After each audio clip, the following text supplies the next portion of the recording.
Why, hello there, and welcome to another episode of the Innovantage podcast, where business meets tech to bring you your competitive edge. As always, I'm your host, Max, and it is my ongoing job and duty to explore that edge between business and between tech, and to find out whether there's something interesting in between those things. Today's topic is one that is very, very interesting and one that is very, very focused. We're going to be talking about a journey of a very young startup in a very particular field from the grounds, basically, from the eyewitness accounts of what it takes to get an idea and get it out there. How much experience would you ideally want to have when you start that journey, what it takes to survive that journey, and what hopes and dreams lie on the other end of that journey. And help me on that journey with us today is Juris Zalāns, who is the co-founder of Talenme. So hi, welcome to the show. Hi, Max. Thanks for having me. So tell us, how did your life come to this point where you decided to be a startup founder? And from what I know, this is not the first time you've decided to be a startup founder. So tell us a little bit about yourself, your background, and Yeah. Well, as most of startup founders, I started in corporate. So I was doing a corporate job. At one point, I was procurement and logistics director. At one point, I was a resource planning director, assistant director. So there's like very corporate jobs. And out of that came the, let's call it a need to create something more out of the corporate structure, out of the box. And as any, I think, performing employee does, tries to express themselves in the work. And if they can't, they overleap to different, let's call it, areas of the company work. So I started something that was not necessarily my job in the company. And it grew to my first startup at the point when I was a procurement and logistics manager. I started doing contracts and having discounts to my employees, our company's employees. And at one point, my boss said, "Hey, listen, man, this is not your job." I was like, "But it's good. Like, people like it. And like, it benefits the company." So I was like, "Yeah, but your job is different." So I kind of went out there and risked it all and made it my job. So yeah, that's where my first startup journey started. It was a crazy time, like more than 10 years ago.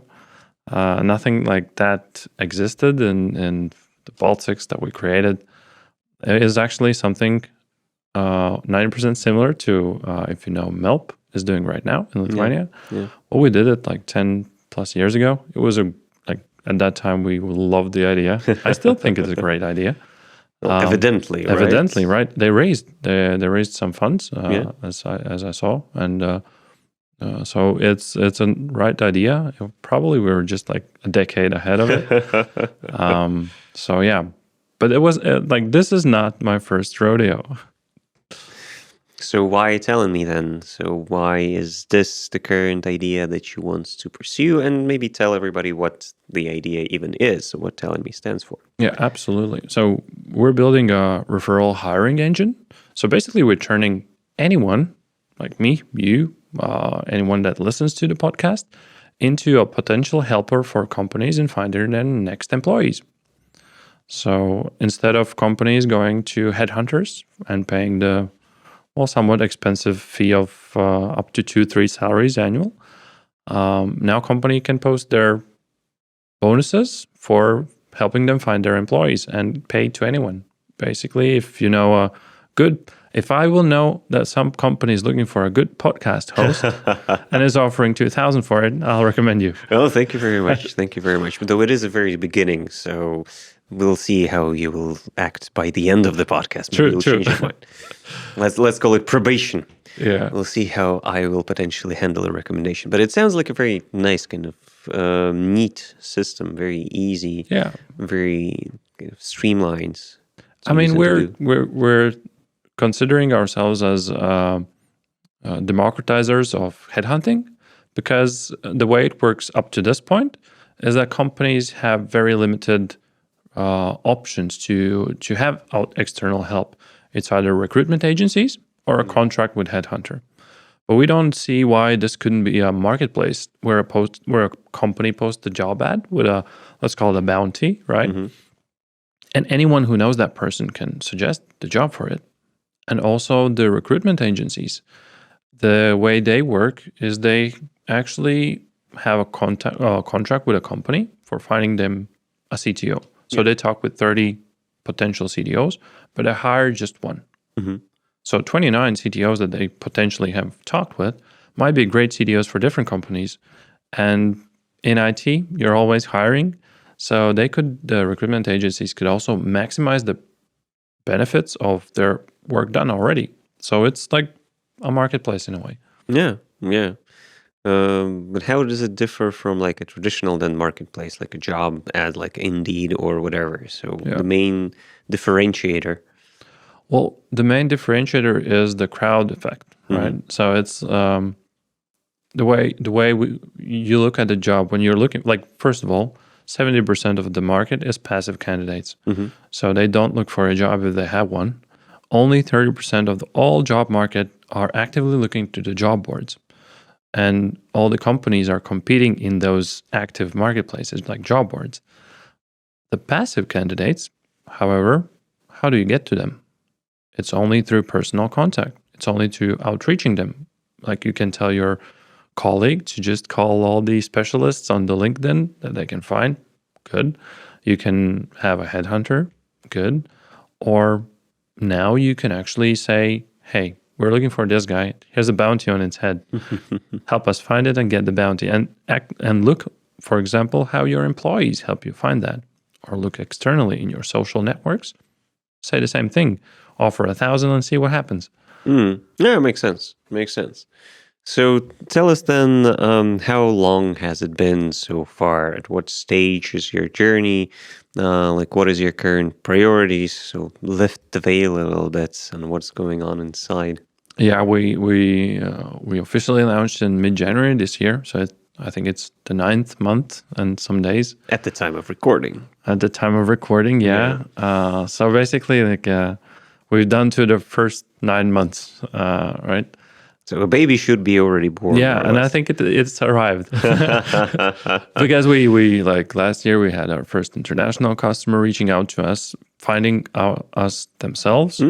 So like disclaimer, we're currently like marketing in the Baltics, but this is not necessarily like a Baltic company finding us. So let's say that the baby has been born. Right. So we're in the point where we actually have started fundraising. We started our pre-seed round. In the beginning, were thinking about whether to do it or not and when would be the right time. And we've gone through the product development stage. We've gone to the market fit. We had good pilot customers. And now we are at the point where we understand what the business is, what the target audience is, what is the value proposition we bring to the table, and how should we scale it, right? So this is the point when we say, okay, we have a full understanding of the market as far as we see, and now it's time to scale it. So that's why the pre-seed round is open. This is where we're at. Okay, so that sounds like a lot of things to balance at the same time. So you have clients coming to find you already. So it's so early stage of a startup that is already a big achievement. And that's international clients. And I know that you already have a bunch of different clients here locally in the Baltics, a bunch of very interesting ones. And you have like finance, you have raising, you have sales, you have basically everything that goes into the business, right? So how large of a team do you have and how do you balance it all? A lot of hours, some bit of crying, late nights, and then waking up next morning doing the same thing. You know, it's the grinding. We're a small team. It's me, my co-founder, CTO. We have a freelance product development team. We have a freelance sales support and a freelance marketing support. None of them are full-time. So it's a small, very compact team, like a core team, basically. And it takes quite a lot of energy, as you might imagine, right? Oh, yes. You already mentioned it's communicated with the clients. in the same time, fixing the bugs if there are some, thinking about development, since you have to for the clients, because each client comes with expectations, how it could benefit him. Yeah. Also, managing the finances, the cash flow. There's this saying, you either run out of time or cash and start a business. And managing all those, like it's juggling the knives. If you would have 3 knives and then they're on fire because there's always not enough time. And then eventually, like, somebody passes you a new knife. So the amount of knives keeps increasing. But you also get better at it. So in the beginning, you just have the vague idea of what the product would look like, how you have some ideas about the clients. And then the real life hits you back. You understand, okay, some parts you did good, some parts you need to redesign. And I think the biggest step in the right direction is when you actually listen to the customers and don't imagine what they need, but actually try to achieve what they need, so that they've found you because they like what you had. But to stay, you actually have to keep on providing the things that they need, right? So I think that's the main challenge at this point. Continuing to provide value for the customers, balancing all the operational stuff, and now fundraising. Sounds fun. Is it the same kind of in the day-to-day? Like, do you manage to find a balance in your own opinion, or is it always that's when one knife always slips by? Yeah. I don't think there is a balance. Like, I don't think there is like a work-life balance in a startup world. I think that's like a unicorn that everybody tries to achieve, or somebody has read in the books that when I'm going to have a startup, I'm going to do my own work-life balance. There's no such thing as work-life balance. It's just managing the priorities that are most pressing at that time and being accountable for what you miss out on. So, and that's not like only in the startup business. That's also when you have a startup, it affects your, friendships. It affects your family relationships. It affects a lot of things. There's no balance in that. It's like managing the priorities in your life. And the better you're at, the more sane you can stay. Oh, that's a very admirable goal. I don't know if it's an achievable one, but an admirable one, definitely. So maybe you can tell me a little bit about the milestones that you think stand out so far out of 9 months of your startup's life. What kind of achievements of that balance you've managed to get to? Yeah, we have quite a lot of achievements.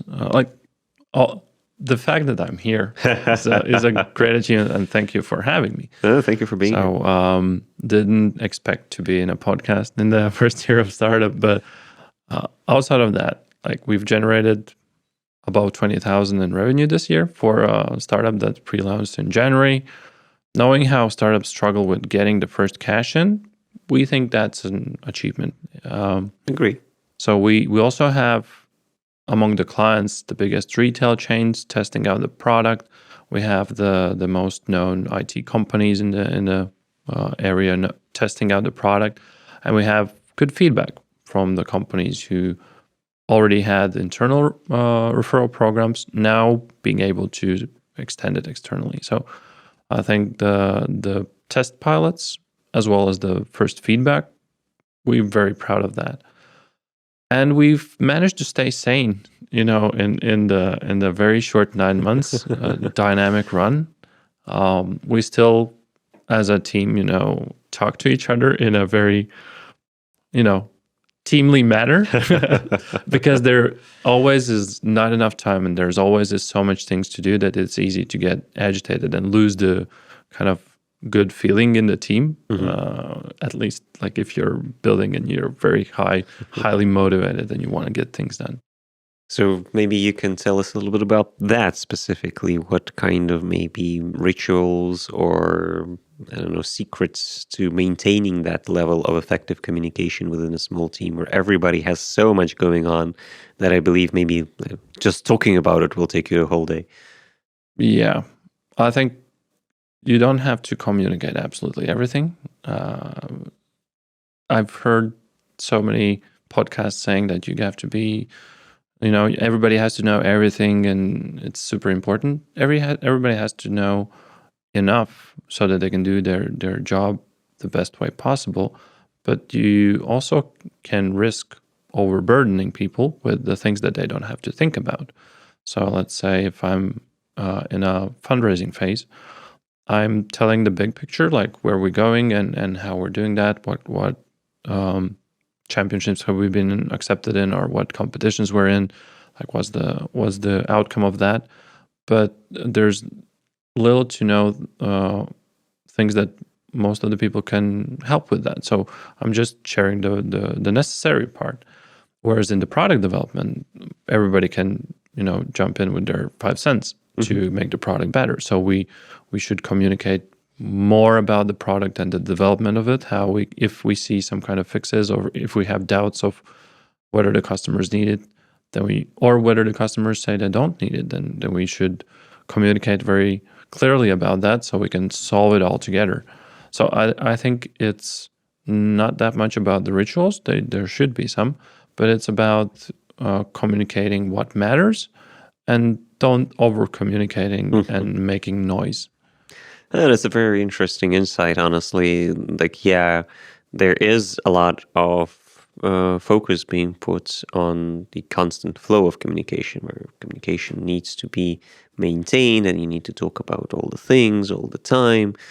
And I do agree that there is a downside to that approach, where over communication, where you burden people with the things that they don't have to know or don't need to know, can hinder them and stop them from working on what they have going on. Like, if somebody tells me that, okay, so now tomorrow our company doesn't have any money, and I'm like, okay, yeah, like, can I do anything with that right now? Probably not, because that's not my area of responsibility. But will that impact my work? Probably yes, because if I know that if we don't have any money tomorrow, how am I going to tell our clients, like, yeah, buy from us? Yeah. We might not be there tomorrow, but, Yeah, exactly. Trust me. Exactly. Yeah, definitely. Actually, like for a startup, that's one of the good things, that we clearly communicate from the beginning. We don't have any money yet, right? So all the Great people, sales pitch. Yeah, it's radical candor. So basically, we put it on the table. For the couple of job interviews we had, this is my sales pitch. Basically, listen, we don't have any money yet, and it might sound crazy, but we're doing it for less money than on the market. And we are going for the money, and we're going to have the money. We have the plan. Well, this is where we're going. If this sounds crazy enough, you can jump in. If this sounds too crazy, I understand, right?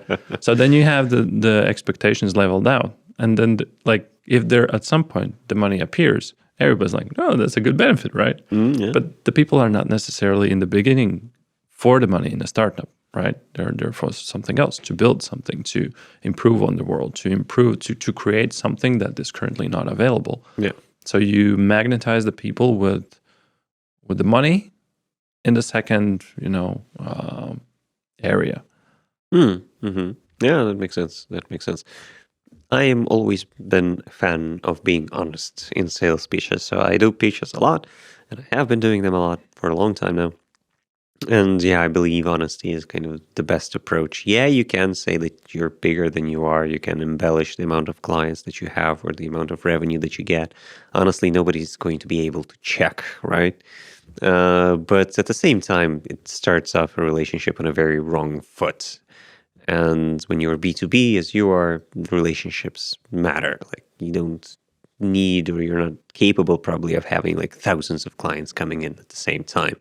You need those individual approaches to stay long lasting, because that's kind of the overall goal, right? To have a long lasting client that pays for your service for years and years and years, and ideally expands what they buy. Yeah. And in the beginning, the clients are actually not, well, they are your clients.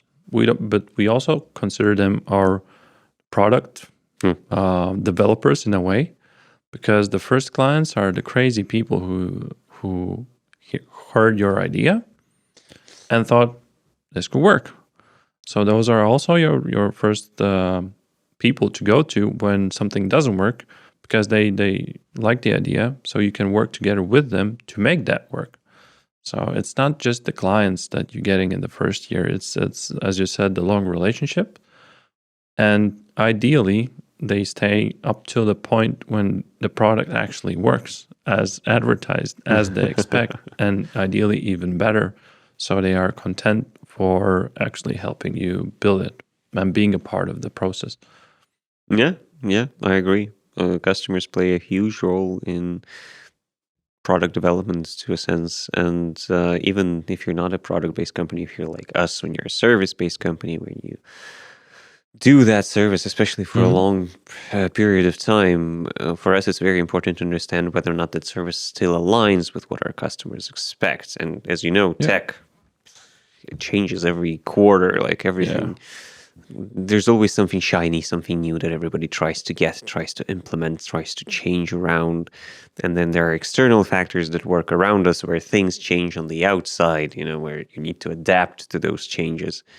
And if you stay the same, if you don't adapt, if you don't listen to your customers, then you will not be able to change your own product or your own service in time. Yeah. So that's definitely an important thing. And since I've already started talking about kind of the broader things that surround us and everything, you've been doing this for long enough, and you've been preparing to do this for a long enough time. What kind of trends have you seen in talent acquisition and like general kind of workforce management over the years that have come and gone? Yeah. So, I mean, this actually comes back to the first startup that we have. We were not equipped with the knowledge, with the market insights when we started that one. I mean, I was a procurement director. I know how to do different things. I know how to sign contracts at that point. I had little to no clue on the benefits market at that time or what companies are doing. And if I would, probably 10 plus years ago, I would never start that startup, right? So currently I'm mentoring another startup with 10 plus years in experience in the market, right?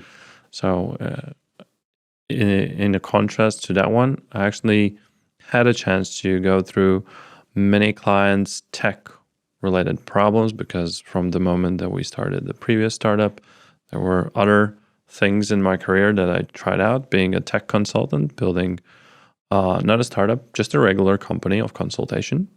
So consulting hundreds of companies into their HR tech stack, helping them to integrate, understanding what works, what are they looking for in a product for human resources, for talent acquisition. So one of the things I see in the last decade that has changed significantly is the amount of workforce that you actually have available. And that brings a lot of new challenges, not necessarily only talent acquisition, right? If you look at the job market right now, it's at the lowest unemployment rate in Europe. So like 5.92% from the latest data, super low. Yeah.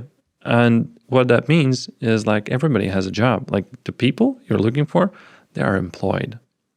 So it also means that companies, if they want to keep those employees, they have to think about how to, nurture them, nurture their relationships, how to make their work more effective, how to make their work more meaningful.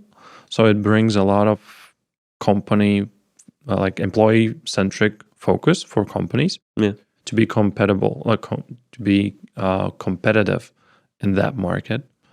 So, and that also brings a significant challenge in attracting people for new companies, where the big ones already have budgets. I mean, if you're a startup and you're looking for talent, you're up against the big guys. If you're looking for an IT guy, probably as a startup, you can't pay as much as the big corporations, right? True.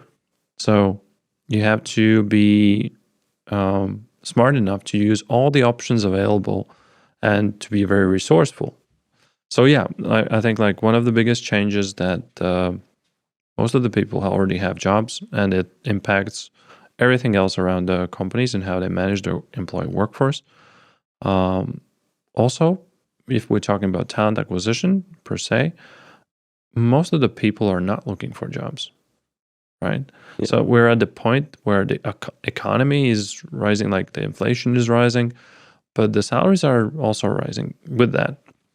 So I think this is the first quarter in the last few years, then the speed of how salaries grow finally slows down. We're not going into the opposite direction yet. It's just slower than last year's. The growth is slower. So what it means, it also puts like financial pressure on finding the talent, getting, enough people at the right time in the company, blood flow, making, the circulation. So yeah, another trend we very clearly see is the gig work is coming in.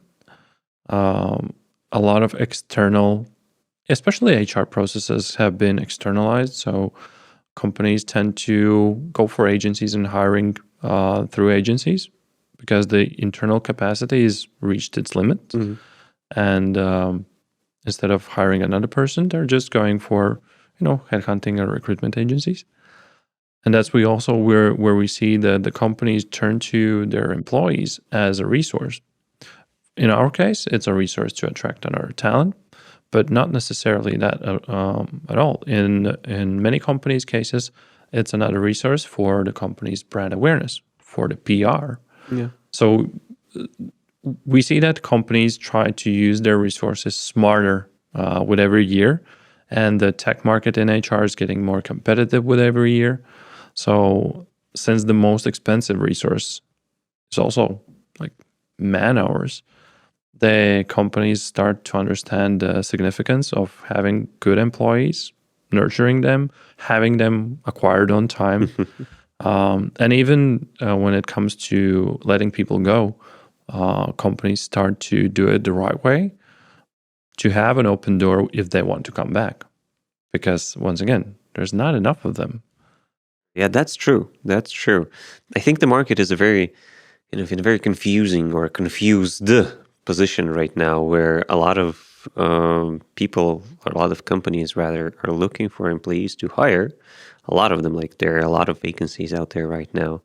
At the same time, there's a lot of people on the market who are looking to make a change. A lot of them are employed, like you said, but I know from experience that a lot of those people are looking for an active change, but they don't have the bandwidth, the capability, the ability to make that change, because there's just, it feels like the relationship that everybody's used to is a bit broken, where the traditional way of getting a job, like where you go to a job posting and you just apply and then you're being reviewed and then you're either successfully onboarded or, you're told to look for something else, just kind of doesn't work anymore. And that kind of slowly brings me to the question of, what do you think about the AI in the room, the big elephant of AI, where right now I think that relationship looks more like an employee uses AI to create their resume from scratch for a position that used AI to create that position, and then they are being shortlisted by AI, and in some cases even pre-interviewed by AI.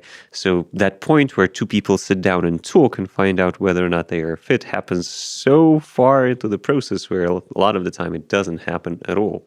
Yeah. I think like there was this this story I saw it like 2 weeks ago on the company CEO that fired their HR department because he proved that he applied with his own resume and was automatically discarded.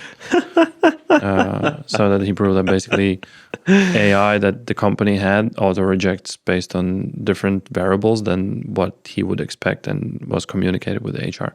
So not necessarily the case for all AI, Sure.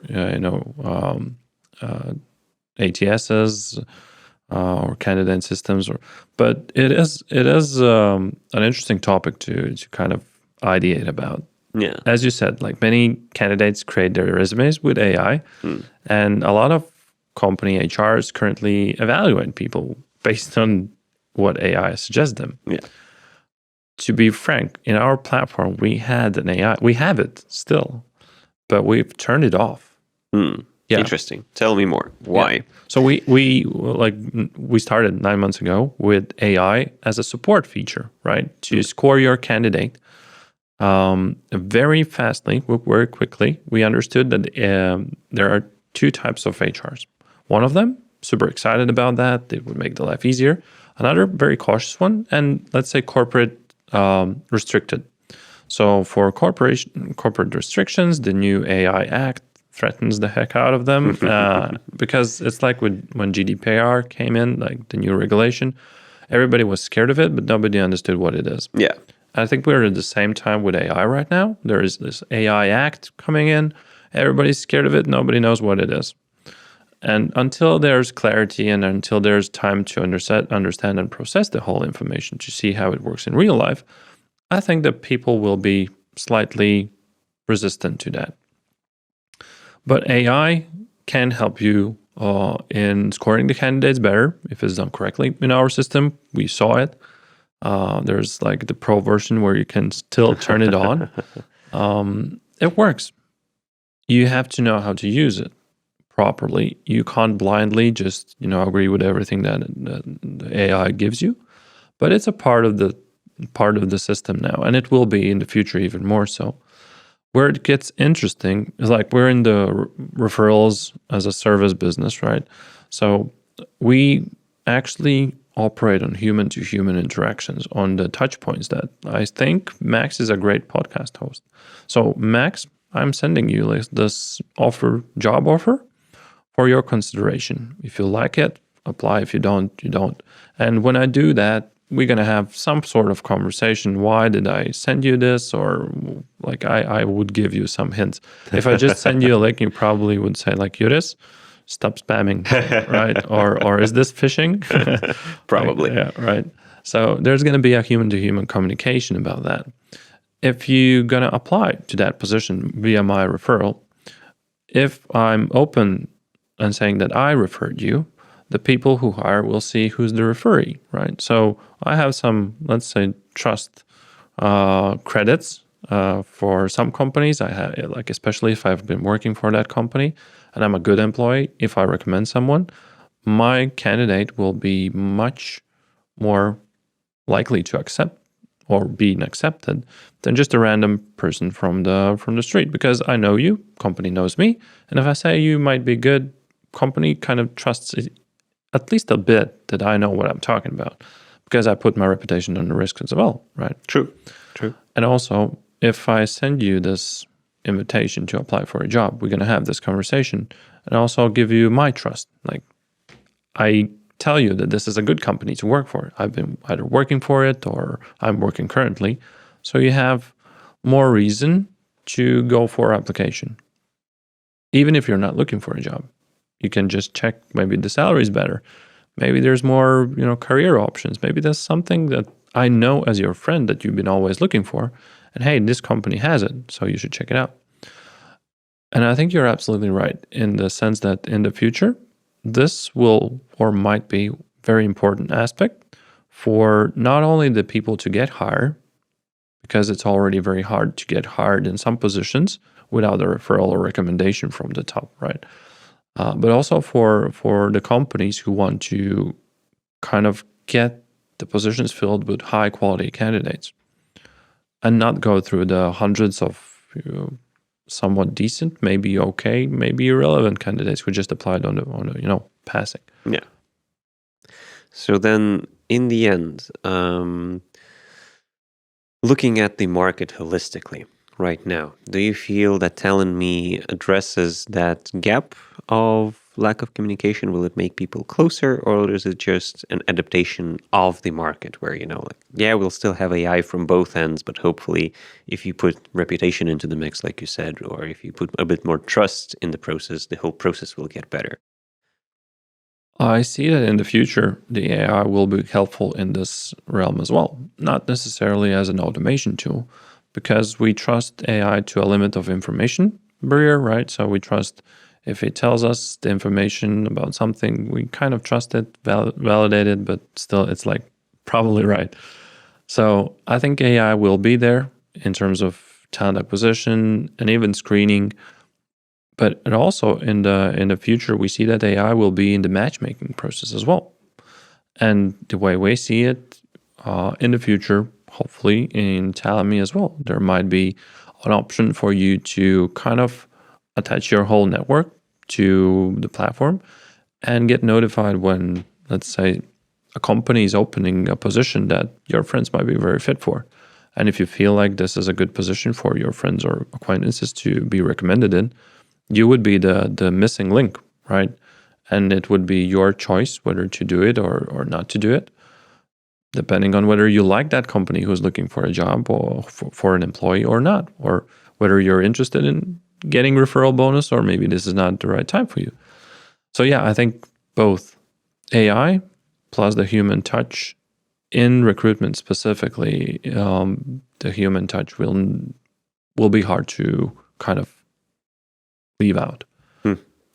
Well, I hope for that as well. Like as a hiring manager person who has hired a lot of people throughout the years, I definitely value that sort of human touch. At the same time, as a hiring manager, I can definitely understand that there is not a lot of time to spend on finding that human touch. I would love to talk to every single person who applies to a position, but that usually means like 100 people. And like, come on, I cannot speak to 100 people, even if I really, really want to.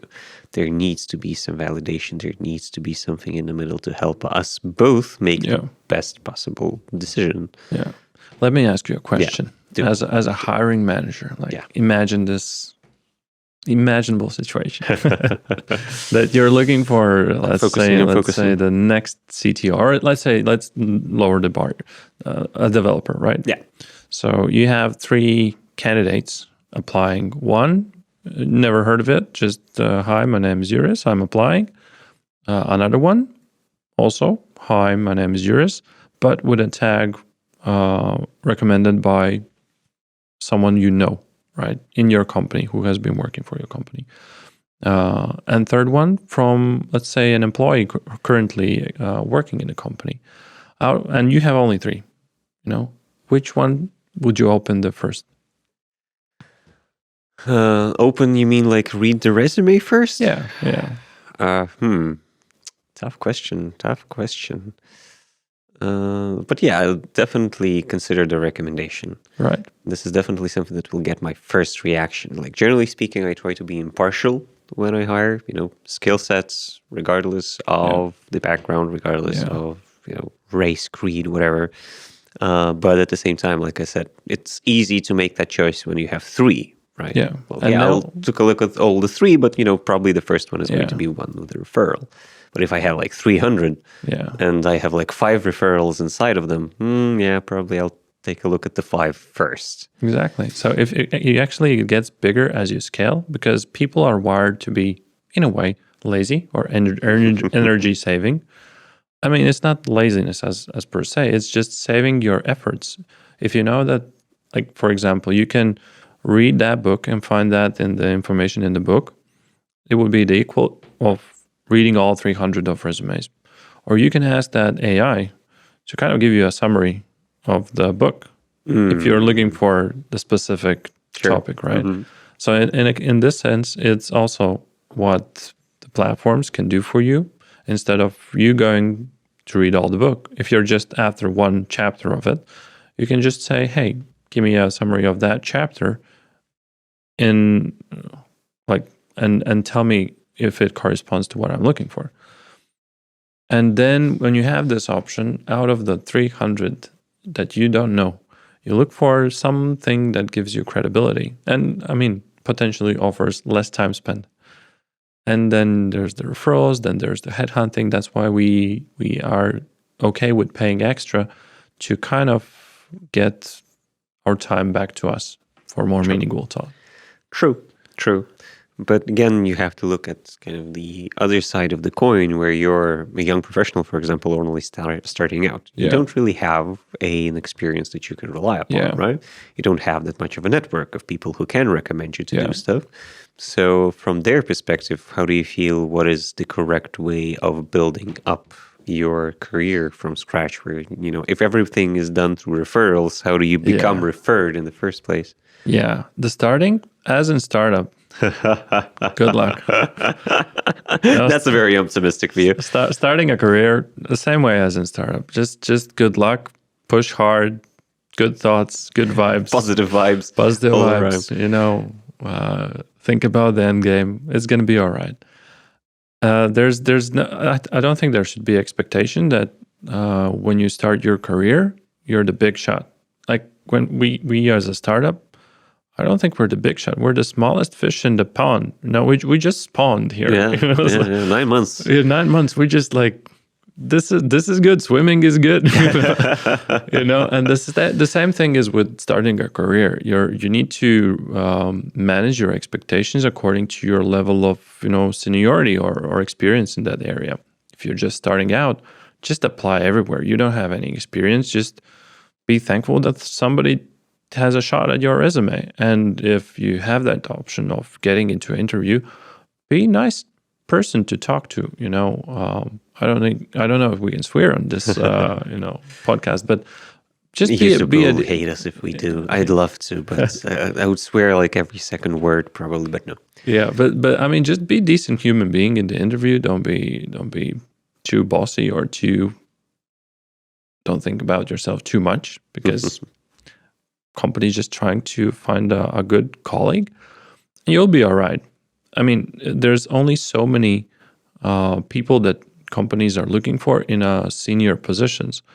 And for recruitment, if you're looking for juniors, you don't expect to have referrals.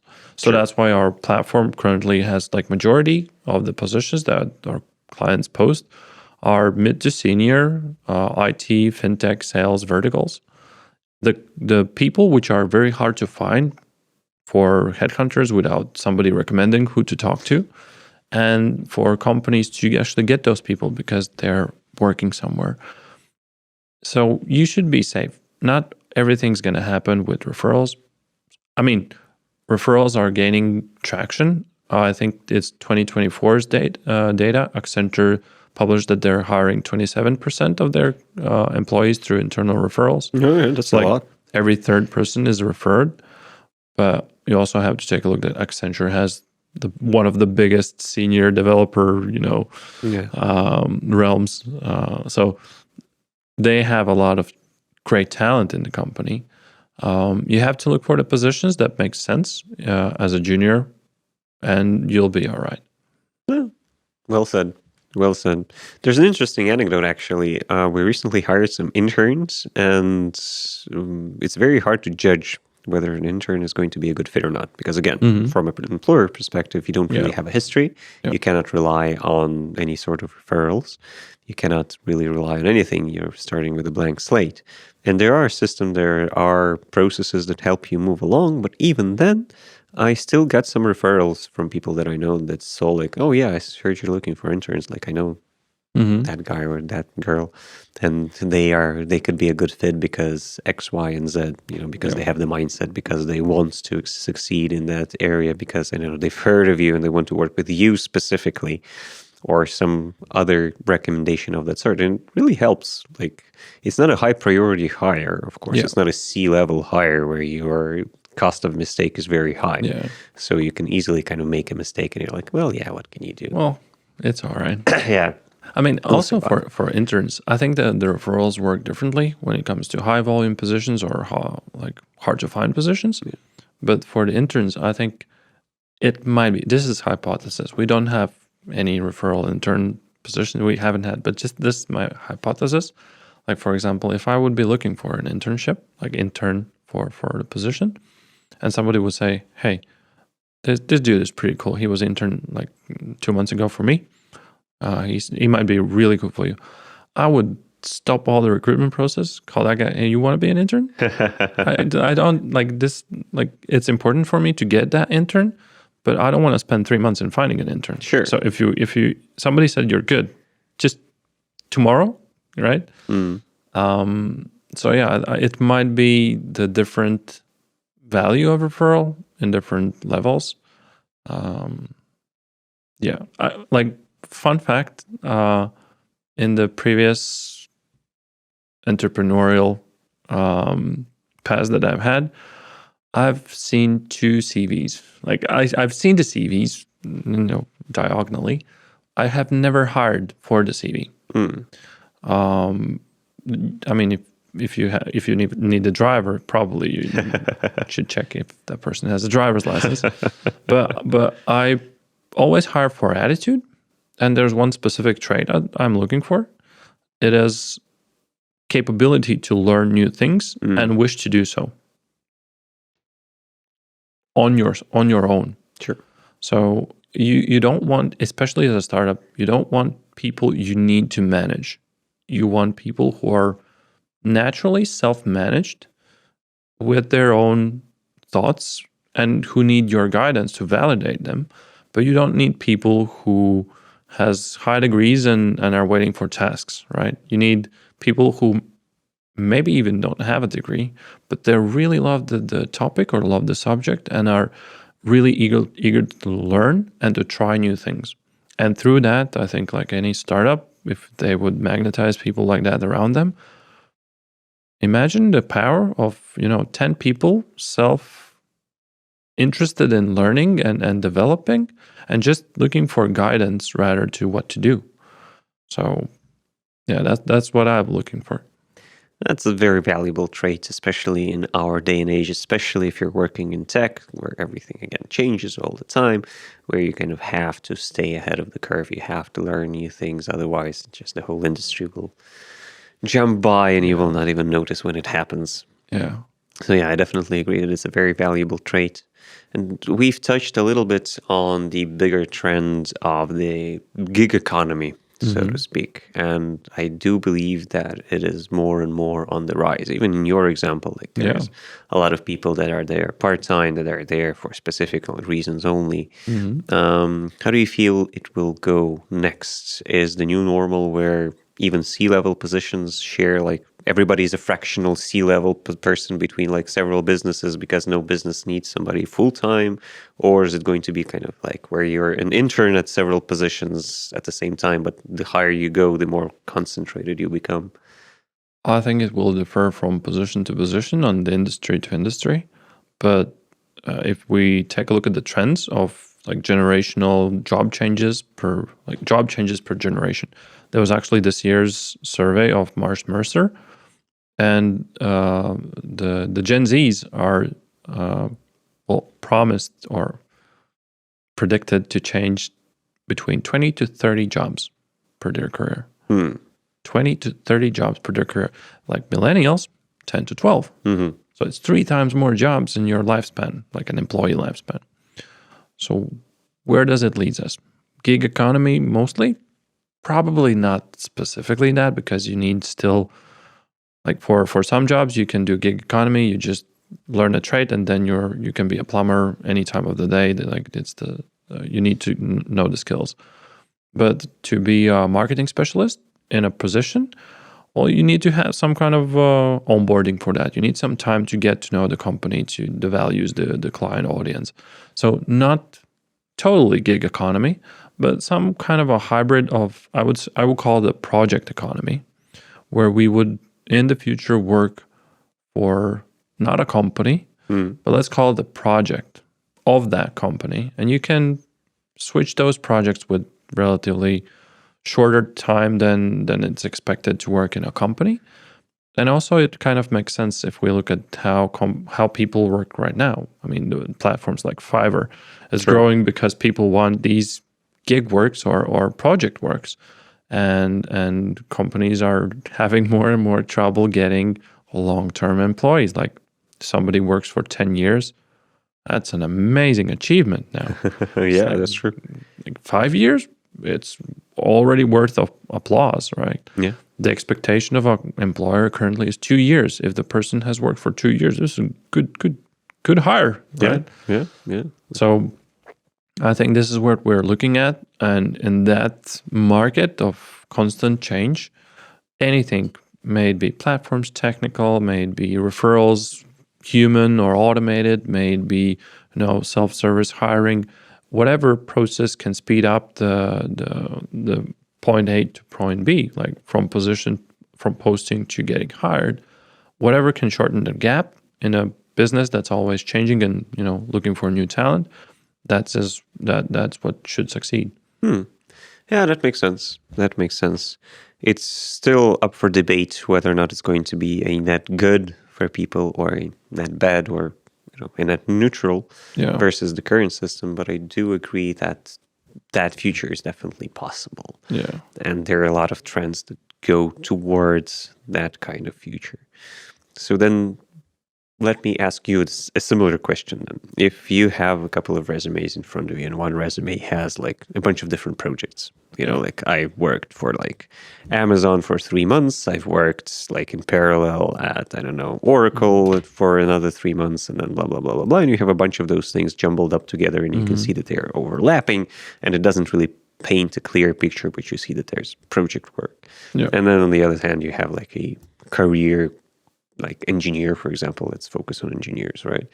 Like you've been developing freelance for 3 months. You've been doing this and this and that for a bunch of different companies over the last 2 years. So you have like 10 places that you worked in, or you've had like a person for the last 5 years have been only working on the same type of product and the same type of enterprise. Like which one would catch your attention first? Probably depending on what I need that person for. Of course. So if I would, let's say, have a department in marketing, and I would need to scale their knowledge quickly and as vastly as possible, I would go for that person who has worked for 10 or 15 different companies in the last 3 years. Well, 3, I fetched like 5. Well, we're talking about the future, right? Yeah. Where the gig economy is a bit more enhanced. Yeah, we can always say that the person has been working simultaneously for a couple of companies, right? If those companies gave good feedback and, recommendation, I would hire that person because the accumulated knowledge from 10 different companies, probably 10 different, value systems, 10 different audiences, and we need to scale our knowledge quickly. Good, that's the right guy. Sure. If we already have the knowledge and we're looking for someone who actually can monetize on that knowledge, someone who can do specific tasks, I would go for the person who has shown that he can stay loyal in the same position for a longer time. I think this is like the chicken and egg question in a way. Like, which would you rather have a bunch of experiences versus one but really solid, right? Yeah. You win some, you lose some in both cases. In the one really loyal and solid one, maybe very good specialist, maybe incredible specialist actually, because it stayed in company, or maybe somewhat okay and didn't risk anything, and the company just went with it because it's not good, not great, somewhere in the medium, not good enough to promote, not bad enough to get rid of. So floating in the middle, there's this saying, nothing is worse than good, because when you're bad, you want to be better. Yeah. But when you're great, this is the limit. But when you're good, you're good. It's no point of getting greater if it's good. Yeah, it's okay. So this is the thing. And the other person as well, has its own good things. Much expectation or experience. Can that person stay for 2 years in one place? Maybe it's too boring for them. Maybe it's like attention span of a butterfly. Yeah. So you probably might win some, might lose some, depending on what you choose. True.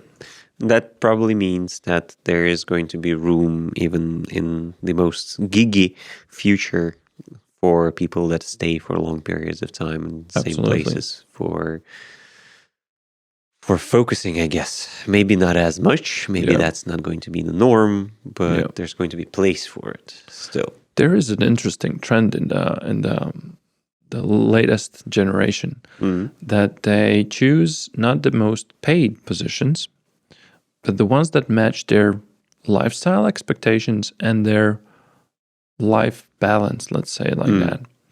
So it's an interesting trait that puts companies in a new challenge.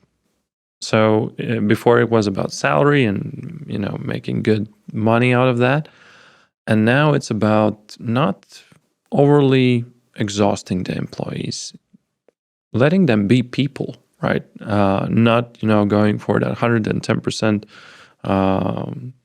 energy of every employee, but allowing them to be human. And for the youngest generation, this actually means a lot, because the financial situation in most families are okay in Europe, and you can allow the kids not to go to work up to mid-20s or 30s even. Yeah.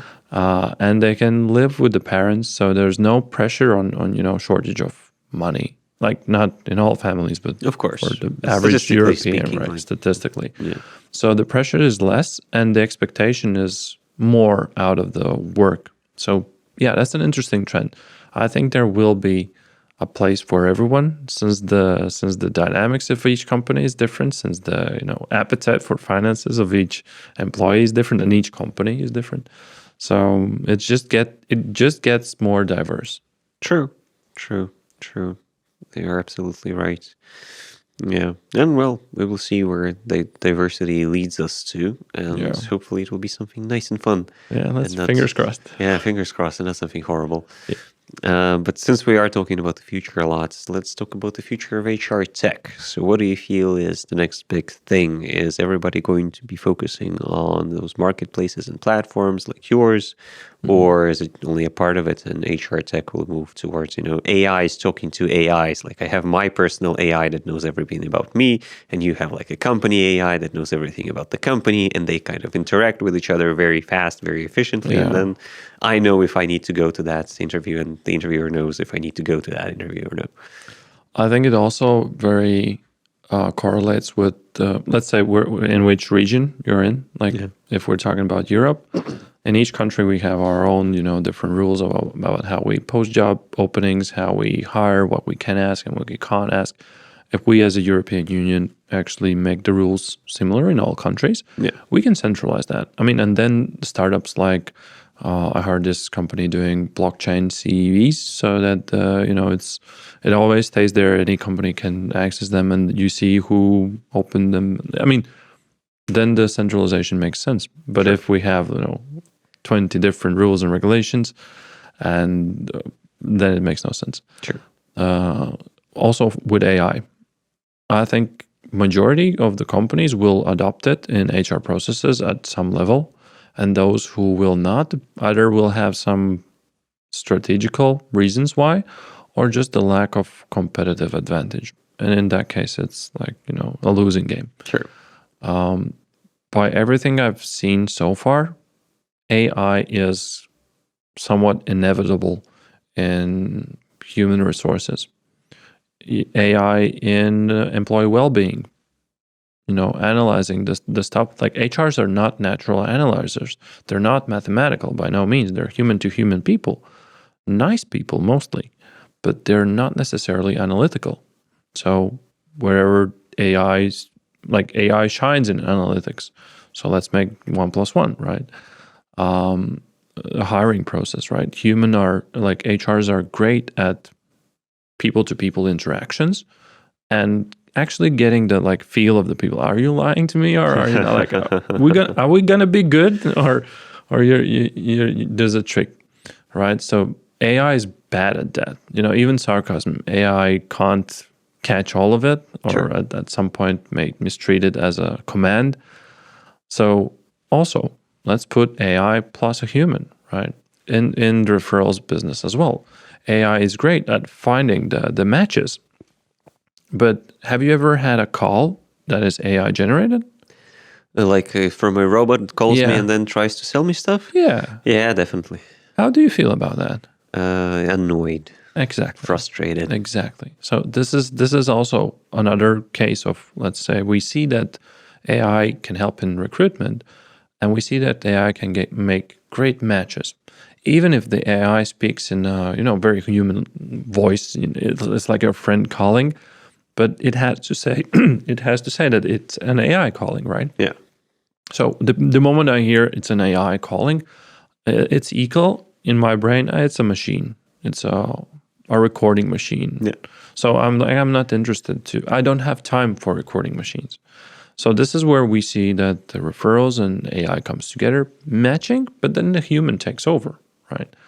And I think it's going to be happening in the future in all industries. We will use AI to a certain limit where the human will be absolutely needed because of trust issues, because of regulations, because of we're just people wanting to communicate with people. We're networking. We're humans. Yeah, that's a very basic human trait that's still left with us, right? We want to talk to people. For now. You never know what's the brain chip that Elon is going to do to us. No, anybody but Elon, please. No trust in those chips anymore. Yeah, I don't know if this is the right time to tell you, but Tesla has a referral program. Yeah. Do you have to do a Zig Heil before they let you talk to them? I'm not sure. Like this, probably pre-screening. Yeah, probably they scan your previous Yeah. history and like, okay, how possible is it that you've done one in the past? And like, okay, if you're higher percentage, then you go. If you're lower Yeah, percentage. and with Grok, they have access to it. True. So probably before the interview, and they know. The famous Grok that called itself Mecha Hitler will definitely make the best decisions. We might never be hired in Tesla. I think this is the whole part we'll have to just cut out because we won't be able to post it on YouTube. We won't be able to justify it on YouTube. Yeah. It's going to be definitely bad. Yeah. But coming back to our discussion, we've talked a lot about what happens from the candidate's perspective and what happens from the company's perspective, but we barely touched on what happens from the HR professional's perspective or the recruiter's perspective. And those are also real people that are interacting with real people on a daily basis. And since we're coming closer to the end of our discussion, maybe kind of let's summarize what would your advice be to those kinds of professionals into the future of HR tech and all the changes in the market that we expect? I don't think like I have a groundbreaking advice or something new to them. I think they should listen to whatever everybody else in the industry has been trying to explain for the past 3 years or so. The technology, I mean, just looking at the statistics and data, technology in HR has been long overdue. Where we have digitalized marketing, we have digitalized logistics, and we have digitalized production. Every area of the company operation has been overflooded with technology, tools, apps, and everything else. And HR is just the last frontier. There's nothing after it. Like, this is the most human part, and ironically, it is the most in need of technology to manage everything that is not human, right? Yeah. The statistics, the data, the analytics, the matchmaking, the breaking. I mean, a general IT support from artificial intelligence. And for those HRs and talent acquisition teams, if they're not already investing time and efforts in trying to find out how technology can help them make better results, well, they're in a losing game. I mean, they probably will not be, let's say they will not be fired and AI put in their place, but they will probably be changed with someone who uses AI or uses technology. So it's not a competition against the robots or AI, it's a competition with people who actually follow the trends and know how to use them. Yeah. Okay. So become more tech savvy and embrace the future. Oh, well, yes, as a character trait for young HRs, probably. Yeah. Okay. Thank you, Juris. Thank you very much. So where do people find you? Where do people follow your journey with Talenme? So people can find me on LinkedIn, Juris Zalāns, and of course just talenme.com. All the companies that have referral programs are there. Not only fun to follow, but also, I mean, if you have a good network, you can turn your network into your net worth. I'm sure that never has been coined before by anybody else. So you have heard it here absolutely first. So thank you very much for joining us for this episode of Innovantage. I hope you have found it insightful, and I hope it gave you a bit more optimism into the future of HR and, well, talent acquisition as a whole. If not, we are very sorry, but this is the way the world goes, and we just talk about it. So like this episode, share it somewhere as long as, you found it interesting. Recommend this to somebody else because this is also worth its time and weight in gold. And tell us what you want to hear us talk about next. See you next time, and bye-bye.